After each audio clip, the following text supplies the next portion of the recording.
ਨਿਮਾਣਿਓ ਕੇ ਮਾਣ,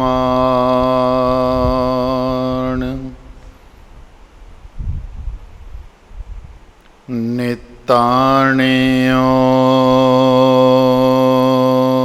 ਕੇ ਤਾਣ,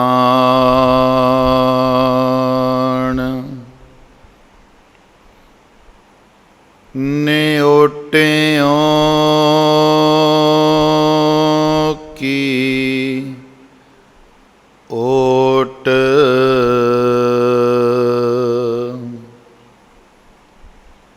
ਨਿਆਸਰਿਓ ਕੇ ਆਸਰੇ,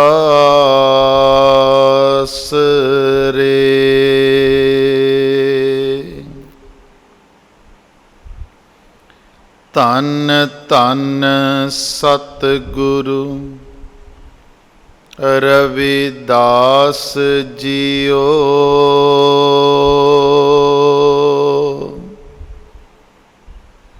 ਧੰਨ ਧੰਨ ਸਤਿਗੁਰੂ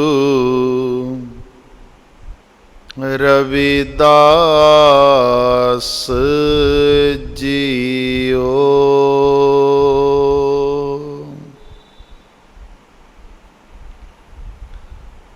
ਪਰਮ ਸਤਿਕਾਰਯੋਗ ਧੰਨ ਧੰਨ ਸੱਚੇ ਪਾਤਸ਼ਾਹ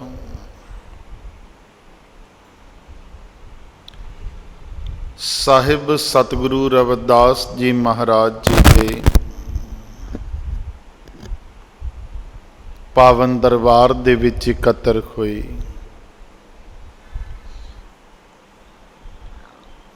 ਗੁਰੂ ਪਿਆਰੀ ਗੁਰੂ ਰੂਪ ਸਾਧ ਸੰਗਤ ਜੀ, ਗੁਰੂ ਮਹਾਰਾਜ ਜੀ ਦੇ ਆਸ਼ੀਰਵਾਦ ਦੇ ਨਾਲ ਜੋ ਸਤਿਗੁਰਾਂ ਦੀ ਪਾਵਨ ਔਰ ਪਵਿੱਤਰ ਅੰਮ੍ਰਿਤ ਬਾਣੀ ਦੀ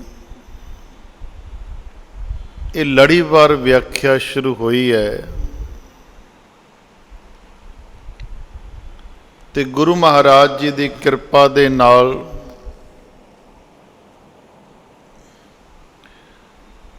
ਦੋ ਨੰਬਰ ਸ਼ਬਦ ਜੋ ਕਿ ਅੰਕ ਨੰਬਰ 1 ਤੇ ਸੁਸ਼ੋਭਿਤ ਹੈ, ਇਸ ਸ਼ਬਦ ਦੀ ਵਿਚਾਰ ਆਪਾਂ ਸਾਂਝੀ ਕਰਾਂਗੇ।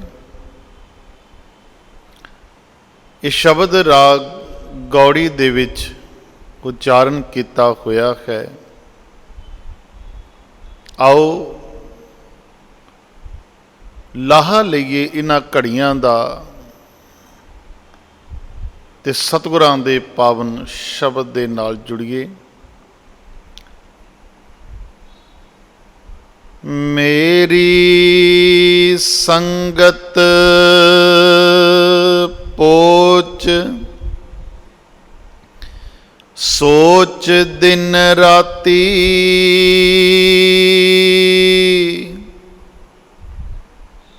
ਮੇਰਾ ਕਰਮ ਕੁਟਲਤਾ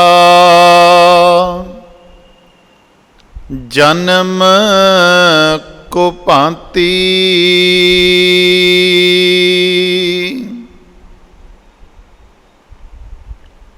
ਰਾਮ ਗੁਸਈਆ ਜੀ ਕੇ ਜੀਵਨਾ,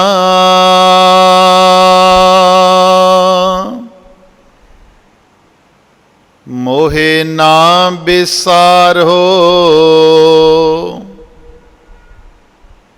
ਮੈਂ ਜਨ ਤੇਰਾ,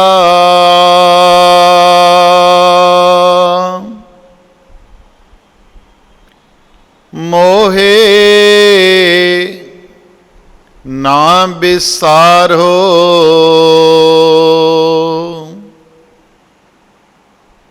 ਮੈਂ ਜਨ ਤੇਰਾ।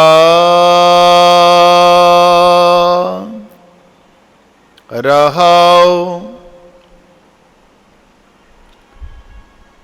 मेरी संगत। पोच,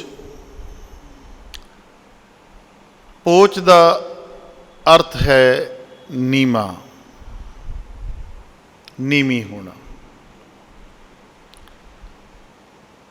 ये गुरु महाराज जी वालों अरदास की गई है प्रभु चरनां दे विच।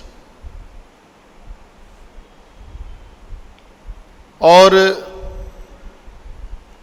दो तरीकिਆਂ ਦੇ ਨਾਲ ਜਿਹੜੇ कथाकार है, कीर्तनकार है, इस शब्द की विचार करते व्याख्या करते आ। ये जिहड़ी नीवी संगत की गल है, कोई इहनूं दुनियावी संगत के नाल जोड़दा ते कोई इहनूं विकारां की संगत के नाल जोड़दा है।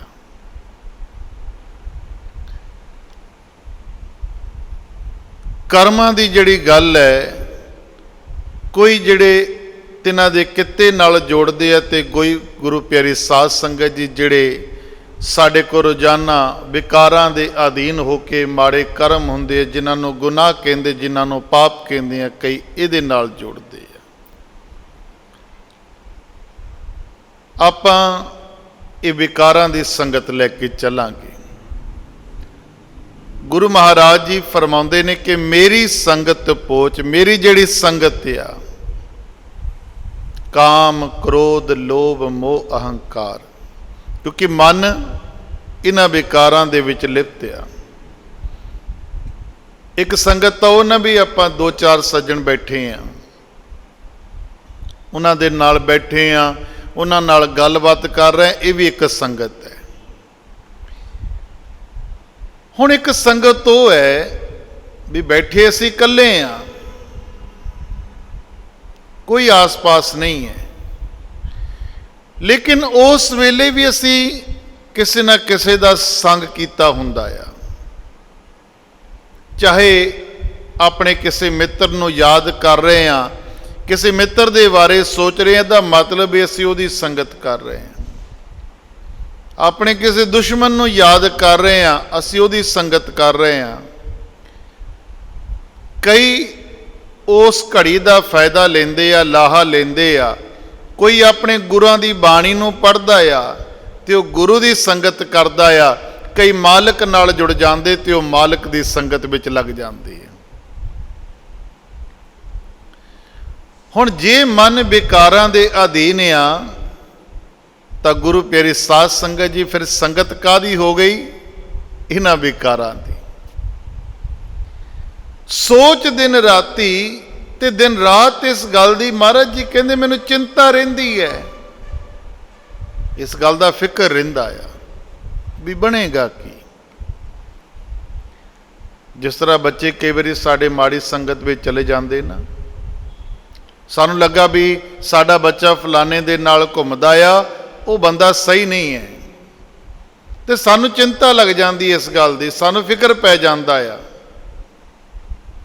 कि मेरा बच्चा हुण माड़ी संगत विच बह गया या माड़ी संगत विच जाण लग गया या इहदा पता नहीं की बनेगा। माड़ी संगत विच रल के किते ये भी कल माड़े राह ते ना चल पवे। ते महाराज जी फरमाउंदे ने कि ऐ मेरे मालिका, यही चिंता मैनू भी है, यही फिक्र मैनू भी है।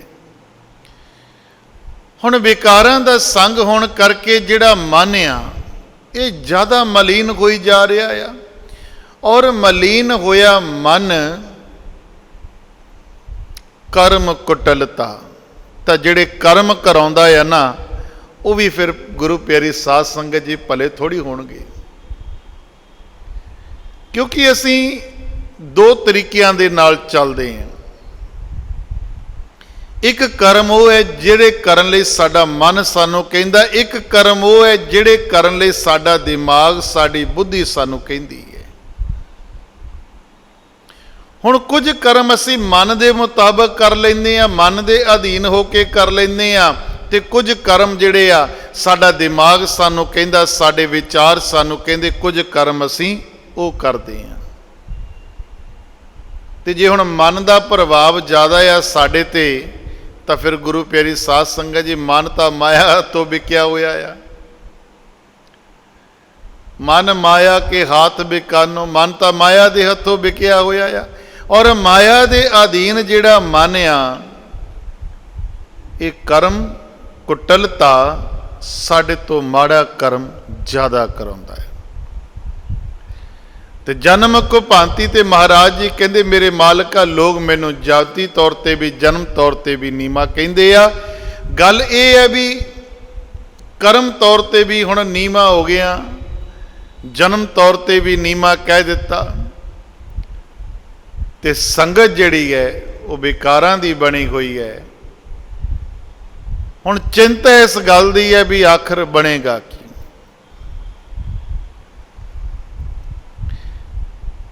ਹੁਣ ਮਹਾਰਾਜ ਜੀ ਬੇਨਤੀ ਕਰਦੇ ਨੇ, ਰਾਮ ਗੁਸਈਆ ਜੀ ਕੇ ਜੀਵਨਾ, ਐ ਮੇਰੇ ਮਾਲਕ, ਐ ਮੇਰੇ ਪ੍ਰਭੂ ਗੁਸਾਈ।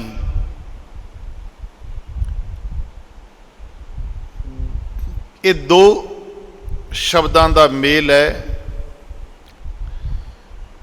ਗੋਸਾਈ ਕਿਹਨੂੰ ਕਹਿੰਦੇ? ਗੋਸਾਈ ਸ਼ਬਦ ਪਰਮਾਤਮਾ ਲਈ ਵਰਤਿਆ ਗਿਆ ਹੈ। ਹੁਣ ਗੋਸਾਈ ਦਾ ਭਾਵ ਕੀ ਹੈ? ਗੋਸਾਈ ਦਾ ਅਰਥ ਕੀ ਹੈ? ਗੋ ਕਹਿੰਦੇ ਨੇ ਧਰਤੀ ਨੂੰ, ਜਿਹਦਾ ਗੋਪਾਲ, ਗੋਬਿੰਦ, ਗੋਸਾਈ। ਗੋ ਦਾ ਅਰਥ ਹੈ ਧਰਤੀ, ਤੇ ਪਾਲ ਦਾ ਅਰਥ ਹੈ ਪਾਲਣ ਵਾਲਾ। ਗੋਪਾਲ ਦਾ ਅਰਥ ਹੈ ਵੀ ਇਹ ਸਾਰੀ ਸ੍ਰਿਸ਼ਟੀ ਨੂੰ ਪਾਲਣ ਵਾਲਾ। ਗੋ ਦਾ ਅਰਥ ਹੈ ਧਰਤੀ, ਬਿੰਦ ਦਾ ਅਰਥ ਹੈ ਪੈਦਾ ਕਰਨ ਵਾਲਾ, ਭਾਵ ਇਹ ਸਾਰੀ ਸ੍ਰਿਸ਼ਟੀ ਇਹ ਧਰਤੀ ਨੂੰ ਪੈਦਾ ਕਰਨ ਵਾਲਾ। ਹੁਣ ਇੱਥੇ ਮਹਾਰਾਜ ਜੀ ਨੇ ਸ਼ਬਦ ਵਰਤਿਆ ਪਰਮਾਤਮਾ ਦੇ ਲਈ ਗੋਸਾਈ। ਗੋ ਦਾ ਅਰਥ ਹੈ ਧਰਤੀ, ਤੇ ਸਾਈਂ ਦਾ ਅਰਥ ਹੁੰਦਾ ਆ ਮਾਲਕ, ਭਾਵ ਇਹ ਸਾਰੀ ਸ੍ਰਿਸ਼ਟੀ ਦਾ ਮਾਲਕ, ਇਹ ਸਾਰੀ ਧਰਤੀ ਦਾ ਮਾਲਕ। ਰਾਮ ਗੁਸਈਆ, ਐ ਮੇਰੇ ਮਾਲਕਾ, ਐ ਇਹ ਸਾਰੀ ਸ੍ਰਿਸ਼ਟੀ ਦੇ ਮਾਲਕ, ਜੀ ਕੇ ਜੀਵਨਾ, ਤੂੰ ਸਭ ਜੀਵਾਂ ਨੂੰ ਜੀਵਨ ਦੇਣ ਵਾਲਾ ਹੈ। ਸਭ ਜੀਵ ਤੇਰੇ ਥਾਪੇ ਹੋਏ ਆ। ਇਹ 184 ਜੂਨਾ, ਇਹਨਾਂ ਸਭਨਾਂ ਨੂੰ ਜੀਵਨ ਦੇਣ ਵਾਲਾ ਮੇਰੇ ਮਾਲਕਾ ਤੂੰ ਹੈ। ਤੇ ਮੇਰੀ ਇੱਕ ਬੇਨਤੀ ਹੈ, ਮੈਨੂੰ ਕਦੇ ਆਪਣੇ ਤੋਂ ਦੂਰ ਨਾ ਕਰਿਓ। ਮੋਹੇ ਨਾ ਵਿਸਾਰੋ, ਮੈਨੂੰ ਕਦੇ ਆਪਣੇ ਆਪ ਤੋਂ ਵਿਸਾਰਿਓ ਨਾ। ਮੈਂ ਜਨ ਤੇਰਾ, ਮੈਂ ਤੇਰਾ ਜਾਣਿਆ, ਮੈਂ ਤੇਰਾ ਦਾਸ ਹਾਂ, ਮੈਂ ਤੇਰਾ ਸੇਵਕ ਹਾਂ। ਇਹ ਬੇਨਤੀ ਗੁਰੂ ਮਹਾਰਾਜ ਜੀ ਨੇ ਪ੍ਰਭੂ ਚਰਨਾਂ ਦੇ ਵਿੱਚ ਕੀਤੀ ਹੈ। ਦੇਖੋ, ਵਿਚਾਰਨ ਵਾਲੀ ਗੱਲ ਹੈ। ਇਹ ਜਿਹੜੀ ਪੰਕਤੀ ਹੋਣੀ ਆਪਾਂ ਸਾਂਝੀ ਕੀਤੀ, ਮੋਹੇ ਨਾ ਵਿਸਾਰੋ ਮੈਂ ਜਨ ਤੇਰਾ। ਜੇ ਹੁਣ ਥੋੜੀ ਅਵਸਥਾ ਦੀ ਗੱਲ ਕਰੀਏ ਨਾ ਬਈ, ਕਿਉਂਕਿ ਕੋਈ ਵੀ ਜਿਹੜਾ ਸ਼ਬਦ ਉਚਾਰਨ ਕੀਤਾ ਹੋਇਆ ਨਾ, ਉਹ ਬੜੀ ਇੱਕ ਖਾਸ ਅਵਸਥਾ ਦੇ ਵਿੱਚ ਜਾ ਕੇ ਉਚਾਰਨ ਕੀਤਾ ਜਾਂਦਾ ਆ। ਬੜੀ ਖਾਸ ਅਵਸਥਾ ਹੁੰਦੀ ਜਦੋਂ ਇਹ ਸ਼ਬਦ ਉਚਾਰਨ ਕੀਤੇ ਹੁੰਦੇ ਆ।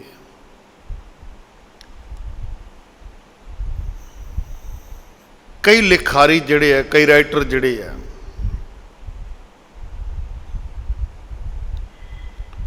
ਉਹ ਕਈ ਵਾਰੀ ਕੁਝ ਲਿਖਣ ਦੇ ਲਈ ਨਾ ਕਈ ਮਹੀਨਿਆਂ ਦਾ ਸਮਾਂ ਲੈ ਜਾਂਦੇ ਆ।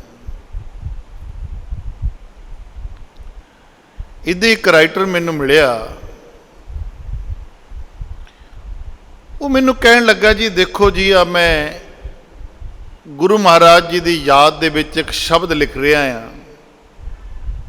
ਉਹਨ 2-4 ਪੰਕਤੀਆਂ ਸੁਣਾਈਆਂ, ਬੜੀਆਂ ਵਧੀਆ ਸੀ, ਬੜੀ ਸੋਭਾ ਲਿਖੀ ਸੀ ਉਹਨੇ। ਤੇ ਕਹਿਣ ਲੱਗਾ ਵੀ ਮੈਂ ਛੇਤੀ ਇਹਨੂੰ ਪੂਰਾ ਕਰ ਲੈਣਾ, ਫਿਰ ਪੂਰਾ ਕਰਕੇ ਕਿਸੇ ਦਿਨ ਕਹਿੰਦਾ ਇੱਥੇ ਆ ਕੇ ਮੈਂ ਇਹ ਹਾਜ਼ਰੀ ਭਰਨੀ ਹੈ, ਇਹ ਸ਼ਬਦ ਮੈਂ ਗਾਉਣਾ ਹੈ। 2 ਕੁ ਮਹੀਨਿਆਂ ਬਾਅਦ ਫਿਰ ਕਿਤੇ ਉਹਨਾਂ ਮੇਲ ਹੋਇਆ। ਮੈਂ ਕਿਹਾ ਜੀ ਕਿੱਦਾਂ ਤੁਹਾਡਾ ਸ਼ਬਦ ਪੂਰਾ ਹੋ ਗਿਆ? ਕਹਿਣ ਲੱਗਾ ਜੀ 2 ਕੁ ਪੰਕਤੀਆਂ ਹੋਰ ਲਿਖੀਆਂ, ਜਰਾ ਸੁਣਿਓ। ਹੁਣ 2 ਕੁ ਪੰਕਤੀਆਂ ਹੋਰ ਸੁਣਾਈਆਂ ਉਹਨੇ। ਕਹਿਣ ਲੱਗਾ ਅਜੇ ਬਾਕੀ ਰਹਿੰਦਾ ਆ। चलो मैं क्या कोई नहीं, कर लियो पूरा। अच्छा 2-4 महीनों बाद फिर किते आया तो मैं पूछया, मैं क्या जी किद्दां तुहाडा शब्द पूरा होया कि नहीं होया? कहन लगा जी अजे नहीं होया। कहता बस उही जड़ियां 4 पंक्तियां लिखियां उही है। मैं कहा जी इन्ना टाइम की गल हो गई, टाइम नहीं लगता तुहाडे कोल, समा नहीं है?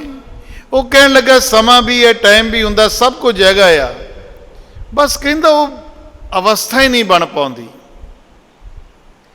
मैं लिखण की कई बारी कोशिश की है, लेकिन कोई गल ही नहीं आउंदी, लिखिया ही नहीं जाता। क्योंकि गुरु प्यारी साध संगत जी, लिखण दे लई भी एक अवस्था चाहिदी है, जदों उहदे नाल असीं जुड़ जाते हैं। इस करके कई राइटर जिहड़े ना वो बड़ा एकांत में जाके बहिंदे आ, वो बड़े अलग अलग माहौल दे विच जाके बड़ियां गहराइयां नाल सारा कुछ देखते आ, और जो जो कुछ देखते हैं ना फिर उन्होंने वो अपनियां कवितावां दे विच कैद करते हैं। ये जिहड़ी अवस्था आ बड़ी डूंगी अवस्था आ, एक तल आ, एक मिहनत आ, एक बेनती है। जिद्दां कई बारी अपना बिल्कुल नहीं ना सरदा हुंदा, बिल्कुल ही नहीं सरदा, तो आप अगले दे अगे जाके हथ जोड़ दिंदे आ कि भाई अब बिल्कुल नहीं सरदा, हुण तू बस तरस कर साडे ते, आ साडा काम करा दे। करदे ना कई बार इदां मेहनत, बिल्कुल साडे सारे राह बंद हो जाण, तो फिर कई बार जाके किसी दे अगे मेहनत करनी पैंदी है, तले कढ़ने पैंदे आ, बेनतियां करनियां पैंदियां आ, इत्थों तक कि अपना सीस अगले दे पैरां विच भी रखना पै जांदा आ जद सारे राह बंद हो जाण।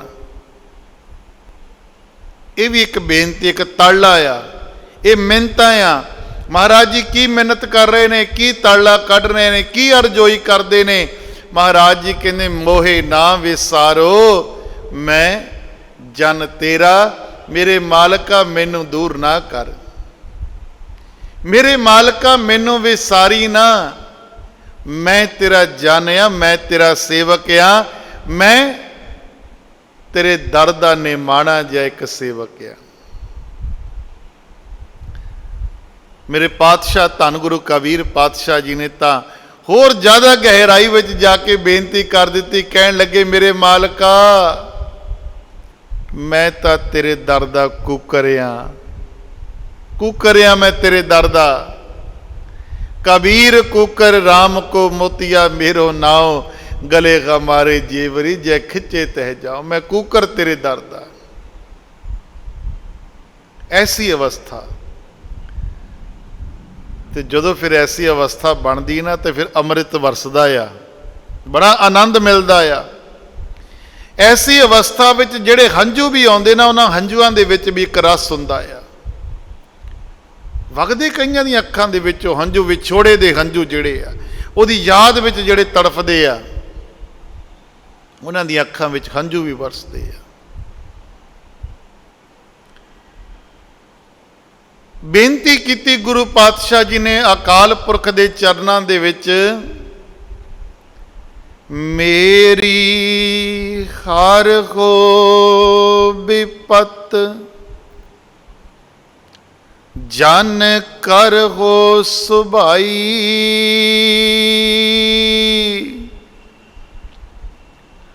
चरण ना छाड़ो शरीर कल जाई, मेरी हर हो विपत जन कर हो सुभाई,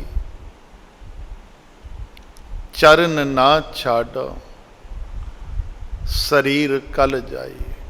किड्डी वड्डी गल है, ये डूंगी प्रीत है, ये सच्ची प्रीत है। महाराज जी फरमाउंदे ने कि मेरे मालका पहला तो मेरिया विपतावां नूं दूर कर, मेरी औंकड़ां नूं दूर कर।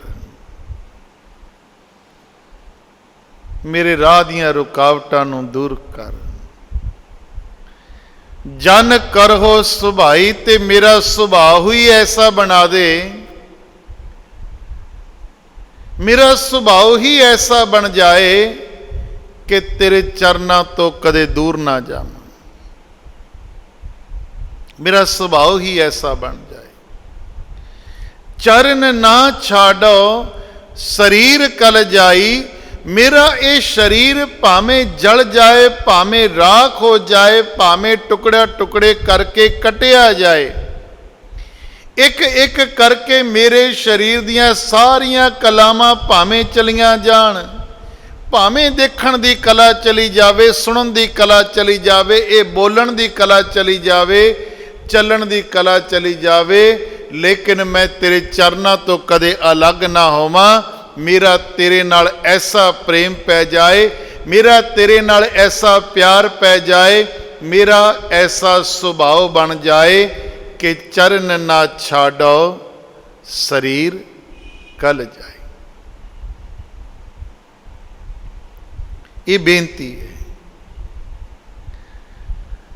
ਕਹੋ ਰਵਿਦਾਸ ਪਰੋ ਤੇਰੀ ਸਾਬਾ, ਬੇਗ ਮਿਲੋ ਜਨ ਕਰਨਾ ਬਿਲੰਬਾ। ਮਹਾਰਾਜ ਜੀ ਕਹਿੰਦੇ ਮੇਰੇ ਮਾਲਕਾ, ਇਹ ਬੇਨਤੀ ਹੈ। ਪਰੋ ਤੇਰੀ ਸਾਬਾ, ਦੇਖ ਮੈਂ ਤੇਰੀ ਸ਼ਰਨ ਵਿੱਚ ਆਇਆ ਹਾਂ। ਸਾਬਾ ਸੰਭਾਲ ਸ਼ਰਨ, ਤੇਰੀ ਸ਼ਰਨ ਵਿੱਚ ਆ ਗਿਆ ਆ। ਤੇ ਹੁਣ ਇੱਕੋ ਹੀ ਬੇਨਤੀ ਹੈ, ਬੇਗ ਮਿਲੋ, ਮੈਨੂੰ ਛੇਤੀ ਆ ਕੇ ਮਿਲੋ, ਮੈਨੂੰ ਜਲਦੀ ਆ ਕੇ ਆਪਣੇ ਦਰਸ਼ਨ ਦੀਦਾਰ ਬਖਸ਼ੋ। ਕਰ ਨਾ ਬਿਲਾਂਬਾ, ਹੁਣ ਹੋਰ ਜ਼ਿਆਦਾ ਦੇਰੀ ਨਾ ਕਰ, ਹੁਣ ਹੋਰ ਜ਼ਿਆਦਾ ਦੇਰੀ ਨਾ ਕਰ। ਦਰਸ਼ਨ ਦੀਜੈ ਰਾਮ ਦਰਸ਼ਨ ਦੀਜੈ, ਦਰਸ਼ਨ ਦੀਜੈ ਬਿਲੰਬ ਨਾ ਕੀਜੈ। ਦਰਸ਼ਨ ਤੋਰਾ ਜੀਵਨ ਮੋਰਾ, ਬਿਨ ਦਰਸ਼ਨ ਕਿਉਂ ਜੀਵੇ ਚਕੋਰਾ। ਮਾਧੋ ਸਤਿਗੁਰ ਸਭ ਜਗ ਚੇਲਾ, ਅਬ ਕੇ ਵਿਛਰੇ ਮਿਲਨ ਦੁਹੇਲਾ। ਧਨ ਜੋਬਨ ਕੀ ਝੂਠੀ ਆਸਾ, ਸਤ ਸਤ ਭਾਖੈ ਜਨ ਰਵਿਦਾਸਾ। ਬੇਗ ਮਿਲੋ, ਹੁਣ ਛੇਤੀ ਆ ਕੇ ਮਿਲੋ, ਕਿਉਂਕਿ ਤੇਰੇ ਦਰਸ਼ਨਾਂ ਦੀ ਬੜੀ ਡਾਢੀ ਪਿਆਸ ਹੈ, ਬੜੀ ਡਾਢੀ ਪਿਆਸ ਹੈ ਤੇਰੇ ਦਰਸ਼ਨ ਦੀਦਾਰ ਕਰਨ ਦੀ। ਮੇਰੇ ਮਾਲਕਾ ਛੇਤੀ ਆ ਕੇ ਮਿਲੇ। ਬੇਨਤੀ ਹੈ, ਅਰਜ਼ੋਈ ਹੈ ਉਸ ਮਾਲਕ ਦੇ ਚਰਨਾਂ ਦੇ ਵਿੱਚ। ਆਓ ਗੁਰੂ ਪਿਆਰੀ ਸਾਧ ਸੰਗਤ ਜੀ, ਜਿਵੇਂ ਗੁਰੂ ਮਹਾਰਾਜ ਜੀ ਨੇ ਮਾਲਕ ਨਾਲ ਪ੍ਰੀਤ ਪਾਈ, ਆਪਾਂ ਵੀ ਗੁਰੂ ਨਾਲ ਪ੍ਰੀਤ ਪਾਈਏ, ਆਪਾਂ ਵੀ ਗੁਰੂ ਨਾਲ ਪਿਆਰ ਪਾਈਏ। ਔਰ ਜਿਸ ਦਿਨ ਸਾਡਾ ਇੱਦਾਂ ਦਾ ਪਿਆਰ ਪੈ ਜਾਏਗਾ ਨਾ, ਆ ਵਿਚਾਰੇ ਜਿਹੜੇ ਕਹਿੰਦੇ ਨਾ ਵੀ ਹੈ ਕਿੱਥੇ ਆ ਰੱਬ ਦਿਖਾਓ ਭਾਈ, ਉਸ ਦਿਨ ਰੱਬ ਨਜ਼ਰ ਆਏਗਾ ਜਿਸ ਦਿਨ ਇੱਦਾਂ ਦਾ ਪਿਆਰ ਪੈ ਜਾਏਗਾ, ਜਿਸ ਦਿਨ ਐਸੀ ਪ੍ਰੀਤ ਪੈ ਜਾਏਗੀ। ਅਸੀਂ 0% ਪ੍ਰੀਤ ਲੈ ਕੇ ਘੁੰਮਦੇ ਹਾਂ, ਮੁਕਾਬਲਾ ਭਾਵੇਂ 100% ਵਾਲਿਆਂ ਦਾ ਕਰਨ ਨੂੰ ਫਿਰਦੇ ਹਾਂ, ਲੇਕਿਨ 0 ਤੇ ਬੈਠੇ ਹਾਂ।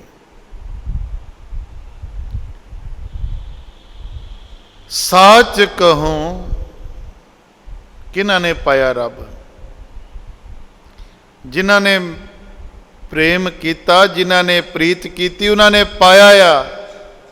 ਗੱਲਾਂ ਵਾਲਿਆਂ ਨਾਲ ਨਹੀਂ ਮਿਲਦਾ ਤੇ ਗੱਲਾਂ ਨਾਲ ਨਹੀਂ ਮਿਲਦਾ।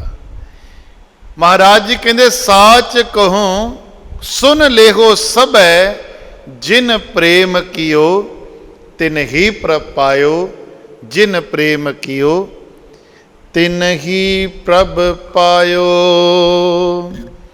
ਬੋਲ ਗੁਰੂ ਮਹਾਰਾਜ ਕੀ ਜੈ। ਇਸ ਅੱਜ ਦੇ ਪਾਵਨ ਸ਼ਬਦ ਦੇ ਵਿਚਾਰ, ਅੱਜ ਦਾ ਸਤਸੰਗ ਤੋਂ ਗੁਰੂ ਪਿਆਰੀ ਸਾਧ ਸੰਗਤ ਜੀ ਬਹੁਤ ਬਹੁਤ ਧੰਨਵਾਦ ਹੈ।